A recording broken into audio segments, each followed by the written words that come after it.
আজকে আরেকটি তোমাদের কাছে সুন্দর এবং সহজ অঙ্কনে চলে এসেছি। এই যে সংখ্যাটা দেওয়া আছে, একটি একটি শূন্যস্থান দেওয়া আছে, এই শূন্যস্থানে কোন সংখ্যা বসলে 9 দ্বারা বিভাজ্য হবে। তার জন্য 9 দ্বারা রুলটা জানতে হবে, 9 দ্বারা বিভাজ্যতার রুলটা জানতে হবে। রুলটা হচ্ছে সংখ্যাগুলোর যোগফল যদি 9 দ্বারা বিভাজ্য হয় তবেই 9 দ্বারা বিভাজ্য হবে। আর 9 আর 3-এর সিস্টেমটা একই। 3 দ্বারা বিভাজ্যতেও সেম সিস্টেম। যদি সংখ্যাগুলোর যোগফল যদি 3 দ্বারা বিভাজ্য হয় তবেই 3 দ্বারা বিভাজ্য হবে। তাহলে 9 দ্বারা বিভাজ্য করতে হলে কী করতে হবে? প্রথমে হচ্ছে সবগুলো যোগফল করতে হবে। তাহলে 3 2 5 10 16, 16 আর 8 হচ্ছে 24, 24 আর 5 29, 29 তো 29-এর পরে 9 দ্বারা বিভাজ্য কী হচ্ছে? 29-এর পরে হচ্ছে 36।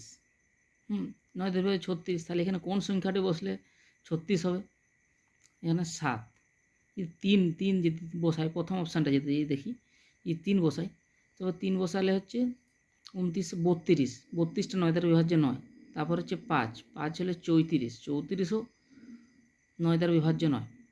এরপরে যদি লাস্ট অপশানটা দেখি, 4-এর অপশানটা, যদি 1 তাহলে 30, 30টাও 9 দ্বারা বিভাজ্য নয়। এবার যদি 7 বসাই, 7 বসালে 36, 36টা হচ্ছে 9 দ্বারা বিভাজ্য। তাহলে এখানে অ্যান্সার হবে 7।